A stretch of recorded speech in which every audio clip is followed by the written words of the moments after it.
finally, Aaliyah, what are you going to do with your prize money? That's gonna be an elbow! Congratulations, lady. Back to you guys. When DeWanna Bonner stepped into the Indiana Fever locker room in June 2025, the silence said everything. No one quite knew how to react. The veteran forward had just exited the team after only 9 games, and according to Lexi Hull, the news caught everyone completely off guard.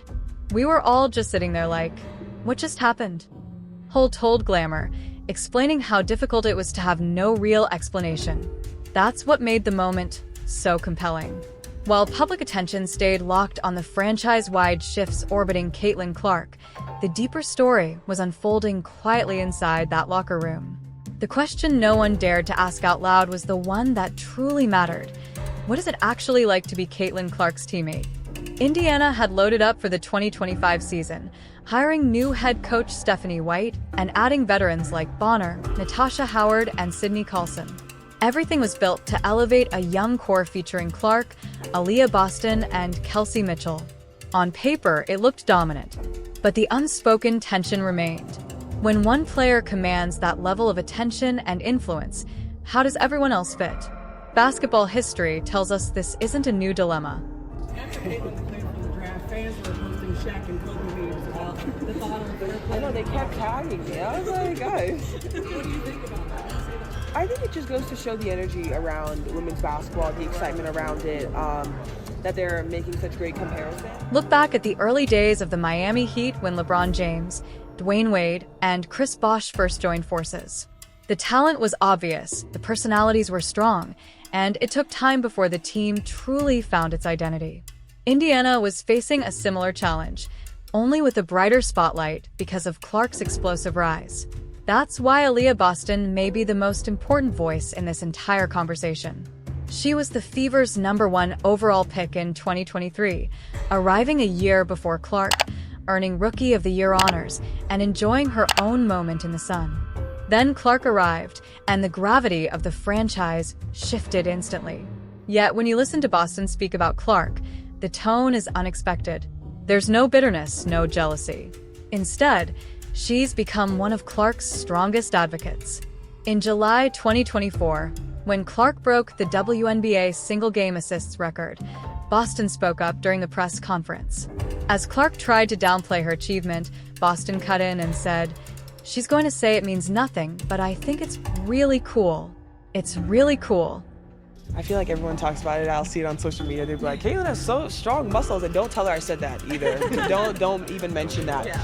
But I think her strength, I mean, she gets in the paint and she's able to bully her way in and finish strong at the basket. I mean, everyone talks about, once again, her three-point shooting, and we've all seen her passing, but I think her ability to get downhill and really... Just weeks earlier, when Clark recorded the first triple-double in Fever history, Boston did the same thing. "She's so humble, isn't she? That's pretty cool, Caitlin. Great job, sister," she said with a smile. Later, Boston explained her mindset in an interview with Sports Illustrated. She emphasized that the league grows best when players uplift one another, not tear each other down. "There are too many narratives with bad intentions or ones that don't help our league," she said, stressing that on-court achievements should remain the main focus. That perspective isn't accidental. Boston has seen how quickly media narratives can manufacture division, and she's deliberately chosen not to feed into that cycle. Their connection also predates the WNBA. Boston and Clark were teammates on USA Basketball's under-19 national team in 2019, competing together in Bangkok, Thailand. By the time Clark arrived in Indiana, there was already mutual respect and familiarity. Over time, that bond turned into a shared pregame ritual, a quiet affirmation they exchange with each other before stepping onto the court. Just expecting the physicality was the biggest thing. Like, those aren't calls you're gonna get. Like, they're gonna get those calls. It is what it is. And I think that was basically all she said. Like, just be calm, be aggressive, and be you. You're going to be amazing because you already are. Clark connected with the message so deeply that when Wilson unveiled her second signature basketball line in June 2025, she chose to place that exact phrase on one of the balls. The words are subtle, only revealing themselves in red text when exposed to sunlight. A few months later, in September, Aaliyah Boston appeared on Sue Bird's podcast and opened up about the chemistry she and Clark have developed. She admitted it didn't happen overnight.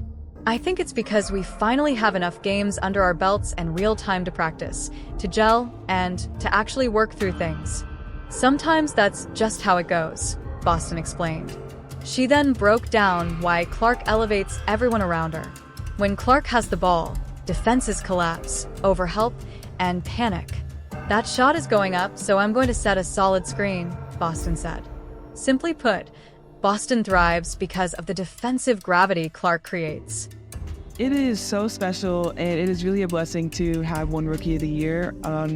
It is one of the goals that I set for myself at the beginning of the season, and to be able to accomplish it with God's help was amazing. So thankful for my teammates because they were really able to put me in the position. Thankful for my coaches because they motivated me. Now shift the focus to Kelsey Mitchell, because her choice to remain with the Fever says everything about the internal dynamic.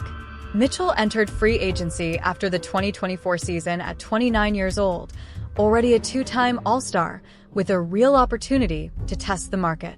Indiana used its core designation on her, allowing the team to offer a one-year Supermax deal worth roughly $249,000, but Mitchell still had the option to request a trade. According to Fever President Kelly Krauskopf, bringing Mitchell back was the organization's top priority. "She's our number one priority. We have the ability to core her, and it would be irresponsible not to use that opportunity," Krauskopf said on the Locked On Women's Basketball podcast in November 2024. Still, the final call rested with Mitchell.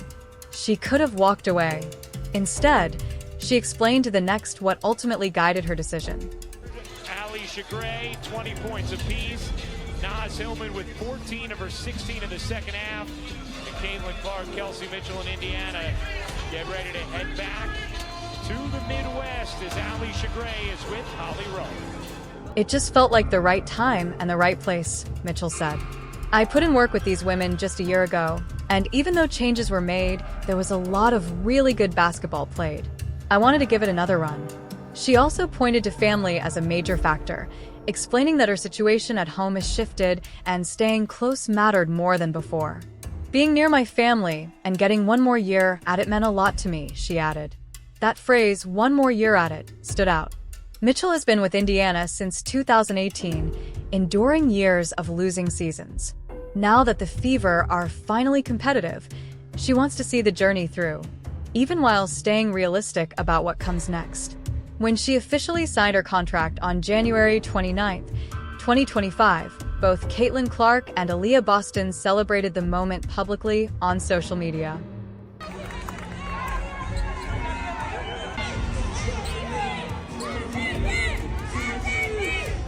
The organization even had Pacers sports and entertainment staff lined up to greet her when she returned to the facility. Mitchell was coming off a 2024 season in which she averaged 19.2 points per game, shot 46.8% from the field, and connected on over 40% of her three-point attempts, career-best numbers across the board. Sharing the floor with Clark clearly elevated her game, and she had no desire to hit reset somewhere else. Then there's Lexi Hull, whose situation adds another layer to the story because she's the player who rose to the moment when Clark was sidelined. Hull enjoyed a breakout 2025 campaign, scoring in double figures for the first time in her career. But the numbers reveal a more complex reality. With Clark on the court, Hull shot 48.2% from the field. Without her, that figure dropped to 31.8%, and her three-point percentage fell by nearly 25 points. The contrast was stark, yet Hull never voiced frustration. Instead, she spoke glowingly about Clark's leadership during her injury. In an August interview with Mark Medina, Hull said, "I've been really impressed with her maturity through all of this. It's not easy to go day to day, thinking maybe today's the day, maybe it's not." Hull added that Clark kept showing up as herself, lighthearted, energetic, and positive, bringing humor into moments that could easily feel heavy. She also emphasized how Clark stayed connected even when she couldn't play. "She's not in every film session, but she's still around, still part of the group. We feel her presence," Hull said, noting how easy it would be to retreat into treatment and isolation. Instead, She keeps us smiling, keeps things light. We're really thankful for that. Which circles the story back to Aaliyah Boston, the veteran forward who signed with Indiana in February 2025, reuniting with head coach Stephanie White after their time together in Connecticut. You know, DB is vocal. You know, she might not say it in front of the masses, but she certainly is going to bring the team together and bring players off to the side and talk to them about what it takes, about the little things. Aaliyah Boston is a 6-time All-Star, a 2-time WNBA champion, and she currently ranks 4th on the league's all-time scoring list. On paper, she looked like the perfect addition for Indiana. Championship pedigree, veteran presence, and a steady hand to help lead a young core. But the reality didn't match the resume. Boston appeared in just 9 games for the Fever and started only 3 of them.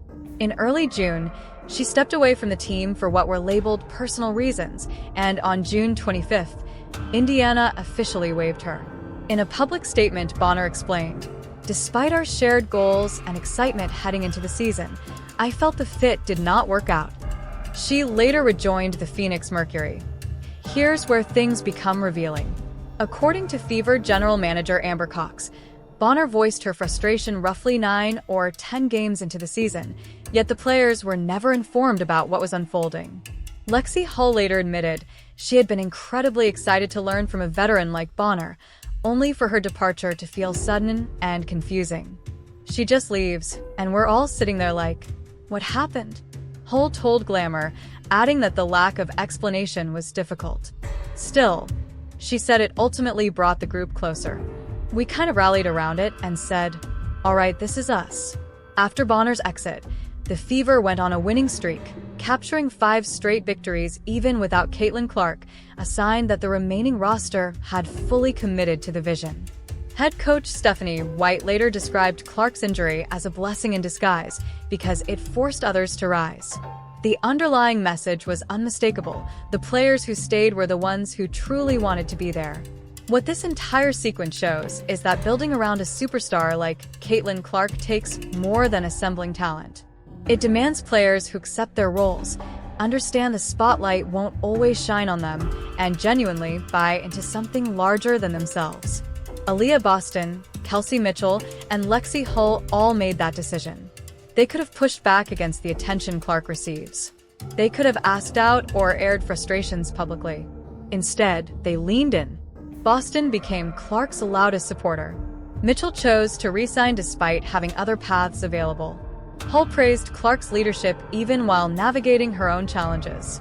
Before the 2025 season ever tipped off, Clark, Boston, and Mitchell reportedly delivered the same message to the front office. According to White, they said, "Protect our locker room. It's not win at all costs. Protect our locker room." That tells you exactly what they value. And players who couldn't align with that mindset, including Boston, didn't remain part of the equation. The Indiana Fever story isn't only about Caitlin Clark's talent or the structural changes around her.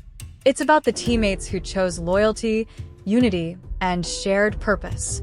Boston, Mitchell, and Hull all had reasons to feel overshadowed, yet they found ways to flourish alongside Clark. That's the real power dynamic in Indiana. Not who holds the spotlight, but who's willing to share it. What do you think?